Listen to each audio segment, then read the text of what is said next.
that leads into potentially the game of the year for Iowa and Iowa State's schedule. Mm-hmm. Uh, you talk about the Cyhawk being Iowa and Iowa State's Super Bowl for each other. You can clown about that all you want as an Iowa fan or an Iowa State fan. If you look at Iowa and Iowa State's schedule, it very well could be one of the most important games for both of them this season. I was looking at Iowa's schedule the other day, and I just pulled it up. I don't know. It's a little bonus take, if you will. I don't know how many games Iowa's going to win this year, Owen. I don't. And that is why the Iowa State game is so important. Because let me just read, because we're doing the Iowa State schedule, so we're not really going to have a lot of time to touch on this. But let me just read you Iowa's schedule. And the reason I'm doing that, and the reason I say it could be one of the most important games for Iowa and Iowa State, I mean in terms of like a close game down to the wire, like, fourth quarter magic type of stuff. Mm-hmm. So Iowa opens with Northern Illinois, then plays Iowa State. Then they play Northern Iowa at home. You want to know their next 3 games? Oh, I know their next 3 games. At Michigan, home against Ohio State, at Washington. So then you got a bye week, and it's like, okay, like maybe we'll be okay. At Minnesota, which is no gimme if you're an Iowa fan. Like, please. Wisconsin at home. Who knows what Wisconsin is going to be? That's always a really weird game with 2 of the worst offenses in the country. Yeah. At Northwestern, it should be a win. Purdue at home, it should be a win. And then at Illinois and home for Nebraska. I know Iowa fans are excited because they've beaten Nebraska 15 years in a row. Any given year, that's not a gimme. Especially when it's a new season with new expectations. Matt Rule in year 3 at schools or year 4 at schools, do you know what he does? He loses 2 games or less and goes to the conference championship game. I'm not saying he's going to go to the conference championship game at Nebraska this year because the Big Ten is not the Big 12 where he was at Baylor. But Nebraska is supposed to be really good this year. Oh, and I see 1, 2, 3, 4, 5. I see 5 or 6 potential losses before we talk about Iowa State. Yeah. So from a game time clutch standpoint, that's not even my take, by the way. That's the bonus take. This could be one of the most important games for both squads going throughout the season in terms of what it's going to mean for the trajectory of their season. With that being said, I teed it up for you. Predict Cyhawk game 2026. Yeah, well, I think, and I was actually going to make a pretty similar point to you there. This game, I could argue, has more importance in play on Iowa's season than it does Iowa State's, and I say that because of what AJ just relayed to us. Their schedule is brutal. The first, I mean, guys, they could start 0-3 in conference play. They really could, and I'll get more into detail here, but if Iowa loses to Iowa State this year, that's going to derail Iowa's season. I'm not going to try and sugarcoat it and play devil's advocate. It's going to derail the season because I mean you have Iowa. They don't know who their quarterback is. They have no idea who their quarterback is. I'm going to get to that. Just quick recap of Iowa's season last year: 9-4 in 2025. Kirk Ferentz on his 65th year of coaching. They lost 20 plus starters. Guys, Iowa lost a lot of starters, a lot of experience from last year's team. QB situation up for grabs. Hank Brown, Jeremy Hecklinski, nobody knows. The majority of transfers that they brought in to replace the guys they lost were from the FCS. And if you look historically in the state of Iowa, which team is better at developing FCS transfers? It's Iowa State. And it really isn't close. If you look at Jaden Higgins from Eastern, I mean, it's Iowa State, Matt Campbell. No one did it better than developing FCS transfers, mid 3-star high school kids. And Iowa develops well, but they develop well from the ground up, from their really good recruiting classes, 4 or 5-star prospects, all that stuff. But you look at Iowa football over the past 5 years. What has made them good? Why have they won 8, 9, 10 games a year? Well, they have a really good offensive and defensive line. They have a really good special teams. Yeah. Iowa lost 3 of their best offensive linemen from last year. They lost pretty much every defensive lineman. That's been after looking at Iowa boards and all that stuff and listening to Iowa fans. Defensive line was a huge concern in their spring showcase, and so was special teams. You lose your kicker. You lose Caden Weegan, who was a great punt returner and kick returner against bad teams. You lose LeVar Woods to Michigan State. A sleeper team, here's my bonus take, Michigan State is going to finish in the top 5 in the Big Ten this year. Sleeper team right there for the Big Ten. But circling back to Iowa, they're experienced at the running back position. They have, I can't remember his name, but they brought the coach from Colorado State over. And I think he's had an Iowa alum or had some history with Iowa. So familiar face. I do think the running backs will be pretty good. Receivers, everyone's been talking about this Tony Diaz, boogeyman or whatever his name is, some 5'11" transfer from UT Rio Grande or whatever. I have no clue. He might be out, Owen. Is he? I know. I don't think he was in the spring showcase. I did hear I thought he was fine now, but I don't know. I haven't heard anything from about a couple weeks ago. I saw a tweet that said there's growing concern that he might not be on the roster. So that leads us, and there was another guy. There was another receiver too who was out. I don't know if he transferred or if he just left the team. I can't remember his name, but there was another receiver who they lost. I thought it was Diaz. I'm trying to look. No, I think it was a different guy. It was a different guy. Reese Vanderzee is their best receiver. He's good, and he's definitely wide receiver 1 for him. DJ Vanami, the freshman tight end last year, he showed sparks throughout the season.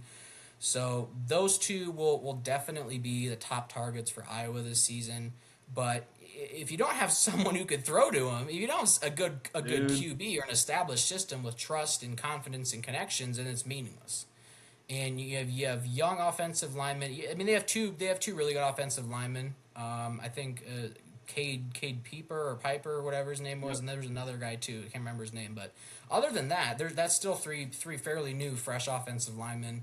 And obviously, like I said, the defensive line is young. They lost their best couple linebackers from last year. They lost Xavier Wampa.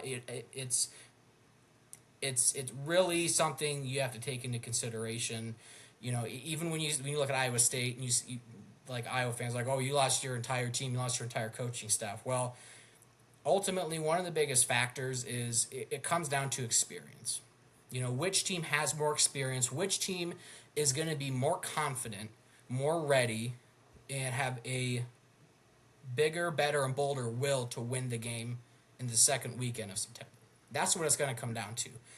And I think the situation for both teams, it's just pure cinema, like you said. like as AJ said, it's absolute cinema. Under the lights, NBC primetime, and this game is gonna be great. It's gonna be your classic, typical, dirty, down in the trenches, nitty gritty Cyhawk game, and working my way to my prediction for this game here. I just want to make one more point. If Jimmy Rogers wins this game, it's going to be awesome. If he wins this game, like he almost did when his South Dakota State Jackrabbits went to Kinnick Stadium in 2022. Yep. If he does complete the win, we're gonna forget about the last guy pretty quickly. Oh, dude. He's gonna be. Dude. He's not gonna be in the rearview mirror. He's gonna be 50 miles back. You are teeing me up so well. Continue. And this football season, it has a whole new trajectory. If you win this game, I believe the line was, I don't know, 15, 16, somewhere in the teens for this game. And I saw that, and I'm like, I'm taking the points. Yeah. My prediction, Iowa 17, Iowa State 10. I do not think. After all that? Here's what it comes down to for me. Now I am playing devil's advocate here. I can't even look at you right now. I can't even look at you. Iowa, the offensive line for Iowa, I did say this offensive line for Iowa has more strength, has more certainty than it does for Iowa State. Defensive line, not sure. But when it comes down to it, the run game, the offensive line, I think Iowa State could have trouble stopping it. I really do. And you look at the pass game. If they do know who their QB is, and if they are confident in him, if they are confident in their QB, and he is, whoever it is playing well, whether it's Heckelinsky or Brown, I think the pass game to Vanderzee, Vonneman, I think it's going to be there for Iowa. And we've hit on the offensive struggles for Iowa State, and Phil Parker always has a good defense. Obviously, defensive line might take a step back, but they did return guys in the secondary. Jaden Montgomery at linebacker, Cam Buffington, all guys who they're very high on, very confident on. I do think that defense, that 4-3 schematic defense could cause issues for Iowa State's pro-style offense in some ways. But it's been 4 years since Iowa's beaten Iowa State. And circling back around to my point of how important this game is to Iowa, to their schedule, staring down the barrel of a loaded 12 gauge with those first 3 games, this is a must-win game for Iowa. And they know that. Kirk Ferentz knows that. And they're going to bring their A game. And year 1, Jimmy Rogers, I think it'll be close. Like I said, 17-10, low-scoring game. I don't think they'll come out of Kenneck with a win. If they do, I'm wrong. And that's great. We're partying all night if they do. But that's what I have for that. Sometimes you got to see it how you think you're going to see it, how other people think it's going to be seen. Sometimes you have to be humble. You have to be willing to agree to something or say something or give a take on something even though it's not what you want, even though it's not what you like. Because that's a really important thing that you have to be able to do in life in order if you want to get far, if you want to be respected, and if you want to be respected in the sports world, in the sports realm, you have to see it how it is sometimes. And I don't think Iowa State has what it takes to beat Iowa this year. Prove me wrong, Jimmy Rogers, but I'm just saying it how I see it. So very, very motivational speech there at the end. That's really got me going there about the sports world, and gotta be respected in the sports world. Owen, one thing that's funny about the sport of football, as opposed to other sports, is some positions are very important. And you think, a punter. Iowa loves their punters, right? Like one of the most important positions on the field. Can flip the field, can pen teams deep, can create safeties. Iowa fans love safeties. Another important position is a good center. If you have a good center, they get the ball back to the quarterback quick. They fire off and they pancake people. Jason Kelsey, a phenomenal center in NFL history. Great personality. I mean, those are great. You think about a cornerback. If you have a lockdown cornerback, like what does that mean? And Iowa loves their defense. What's another important position, Owen? A position that Peyton Manning has called the hardest position in sports. It's playing quarterback in football. It's being a high-level Power 4 college football quarterback. And I got to be honest with you, Owen. I would love to agree with you. Well, I wouldn't love it, but obviously I don't want to predict Iowa to win. But I can see all of your points. And I am so close to being right there with you. And then I open up X, and I'm perusing through X, and it's mainly a Cyclone algorithm, and so you don't see a lot of Hawkeye stuff. And I'm seeing Iowa beat reporters reporting about camp and about Kirk Ferentz and posting videos of, Iowa football's done this whole behind the scenes thing now for spring practices, and it's been really cool. And you know what I see, Owen? I see multiple tweets about a quarterback position and a quarterback battle that is not only undecided, there's no answer. There's no answer. And Kirk Ferentz is quoted at Big Ten Media Days or some other press conference, I can't remember what it was, as saying it's going to go into the season.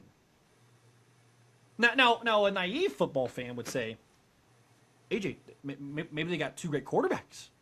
Maybe they don't know which direction to go to. Maybe they're both so good, Iowa wants to see them play. And Iowa wants to see them both play against Northern Illinois and see how much they win by. And then a knowledgeable football fan steps in. And they say, let me scroll back to the last time Iowa had a good quarterback. Because I'm sorry, Hawkeye fans, I don't want to hear about Mark Gronowski. I don't want to hear about C.J. Beathard. I don't want to hear about anybody else in the last decade. The best quarterback Iowa's had most recently is Ricky Stanzi. Do you know how long ago that was, Owen?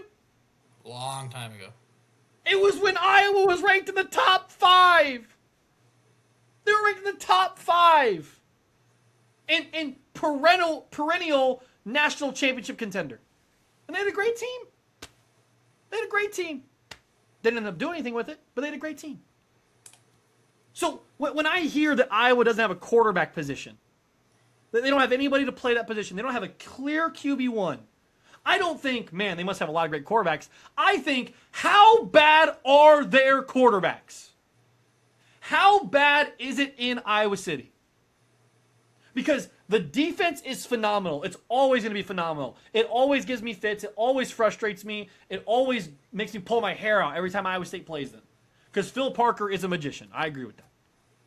One of the compliments I will always give Iowa is they are always locked down defensively. It ain't going to matter if you don't got a quarterback. To your point, it's not going to matter if you don't have anyone to throw to Reese Vanderzee, to throw to Tony Diaz. Kamari Moulton and whoever the other guy is, I'm forgetting his name. And Iowa's backfield. Williams, maybe? Yeah, Williams. Great running backs for Iowa. It doesn't matter. You can't run the ball 50 times. You tried it 2 years ago, and Iowa State came back and won. They doggone the 2024 game. Oh, they ran all over our defense. They doggone gave Caleb Johnson the ball 50 times. I mean, he ran all over, and they still lost. Yeah. They still lost. So, what's my point? My point is this. As much as I am ready to jump on your side of this, Owen, and be like, going to be a tough game for Jimmy Rogers. Going to be a nice, smack in the face. With how talented Iowa State's defense is, and with what I already know about what they're going to do to teams, even though they may not do it in the same way to Iowa, with how much I believe in David Coffey and Drew Surgis and Deron Goodman to go make plays in the secondary. There's a name for you guys, Matt McClain. Potential breakout candidate for safety, Iowa State. I'm not going to sit here as a Cyclone fan. And I respect what you're doing. I do. I respect your take about, Iowa's offensive line is going to eat them alive. And that very well could happen. I can't, in good conscience, sit here as a Cyclone fan against an arch rival we haven't lost to since Joe Biden was president and sit here and say Iowa State is going to be in a rough game with Iowa. I think it's going to be close. I think it's going to be a cinematic game, as we mentioned, under the lights in Kinnick. It's going to be a big moment to see if Jalen Raynor can be a Seneca Wallace-type playmaker or if he's just going to fold under the pressure. And I think it's going to be a game where, not spoiler alert, but take about the game. Here's my take. Fourth quarter, Iowa State up 3 or whatever it is. And whoever Iowa's quarterback is, because they can't decide who they're gonna play, because it's only the second game of the season, throws a game-sealing pick to, you guessed it, budding superstar David Coffey. And Iowa State, on September 12th, walks into Kinnick Stadium with Jimmy Rogers, former South Dakota State Jackrabbit, who almost beat him when Iowa was shut out by lowly South Dakota State on offense. And won because they had a bunch of field goals and a safety and blah, blah, blah, blah. I think it was a defensive touchdown that helped them win that game. And then Jimmy Rogers steps into the spotlight in Kinnick Stadium in the midst of one of the most hostile crowds that has ever existed in college sports. Guys, I've been to a Hawkeye game. I was 11 years old. I went with a bunch of Hawkeye fans. I ended up losing that game, by the way, which I chuckled to myself to this day about. But they are as worse as it sounds and looks. I've had grandparents go to Hawkeye games at Kinnick Stadium and get called every name in the book before they even enter Kinnick because they're wearing Cyclone stuff. It's bad. Hostile. Jimmy Rogers, Jalen Rayner, Bobby Terrell step into that spotlight and say, hold on a second. I don't care Matt Campbell's gone. I don't care Rocco Beck's wearing a white helmet and fold under the pressure at Beaver Stadium. We are here to remind everybody that it's still a Cyclone state. Now you might say, oh, AJ, you're being biased, and you're being, and I might be. But all I know is that Iowa State came to win, and they came to win now. Will they win the rest of their games? I don't think so. We're going to talk about that. They're not going to win many games this year. But they're winning this one. Iowa State 20, Iowa 17. You guessed it, another 3-point victory. I don't think it'll come down to a last-second field goal, but I do think it'll be Kyle Conrarty at some point early in the fourth quarter, putting Iowa State ahead for good before David Coffey shuts the doors. Kirk Ferentz, Iowa Hawkeyes, Kinnick Stadium, whatever you want to say about we're better and Iowa State's an FCS team. When Iowa State wins again this year, just know you can't run. You can't run anymore. You can't run and hide and say, oh, well, we knew we didn't have a quarterback anyways. Nope. Face the music. Face the music and recognize this is Kirk Ferentz's last year in Kinnick, last year in Iowa City, and it's a Cyclone state moving forward because Jimmy Rogers has just got here. And he is moving on and moving forward with another win for Iowa State in the Cyhawk Trophy and Cyhawk win 5 years in a row for the Cyclones. Book it. Alrighty, not a bad take at all. That was well said. And circling back to my prediction here, it would not surprise me if Iowa State won because, like I said, it is a fact that Iowa State does have more Power 4 experience on their team than Iowa does, especially at the quarterback position. So definitely something to keep an eye on. But yeah, if Iowa State, like I said, if Iowa State wins, it's going to be crazy in Ames. It really is, and it's a tone setter. It's a potential tone setter for Jimmy Rogers in year one, and yeah, I think me and AJ both had really good takes in this game. Obviously, different outcomes, but you know, at the end of the day, we're here to talk everything Cardinal and Gold and break down Iowa State's schedule for this year. So yeah, I think. Unless you have anything else, any other emotions or anything you want to get on Iowa fans. Any other emotions? Well, just a little PSA to any Cyclone fans attending the game. If you are going to Kinnick, first of all, I'm praying for your safety. When Iowa State wins, not if, when Iowa State wins in Kinnick, it's going to be late at night. Run. Get in your car and go. Because there is no rhyme or reason to Hawkeye fans that are in Kinnick. There is no rhyme or reason to people that are in Iowa City. Owen, I know we were talking about off camera that you're from there. I'm sure there's some well-meaning people there. They will not be surrounding Kinnick Stadium. And if they are, if I went to the game and we won, I would not be able to stop myself from chirping, and I would probably the next morning I would probably be in a warehouse tied up, blindfolded, or something like that. Yeah. So or end up in the hospital. You'll probably end up in the hospital. But no, get out of there. If Iowa State does win, you're not safe in Cardinal and Gold because those fans are hostile. These are fans that throw water bottles onto the game when their other team. I mean, Xavier Hutchinson made Riley Moss his little brother. There was I like you could see it on TV. They were throwing stuff at Xavier Hutchinson, and then Yep. with Oregon last year, they were throwing stuff at the players. Yep. Just very unclassy, very unsportsmanship like behavior from Iowa fans. Not surprising though.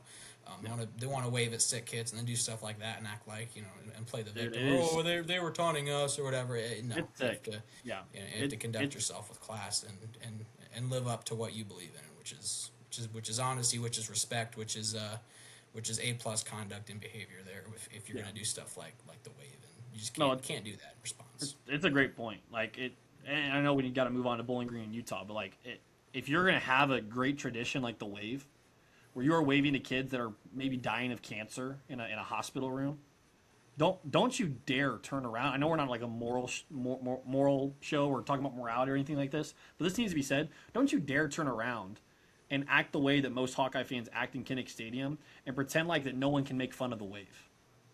And like, oh, you're picking on sick kids. No, you're the one who's the hypocrite. Because you're waving to kids and you're saying it's one of the greatest traditions in college sports, and maybe it is. One of the reasons I don't believe it is because I've seen how those people act after the wave. I've seen how those people act in the moments after the wave. And it's not great. And not only is it not great, it is wicked.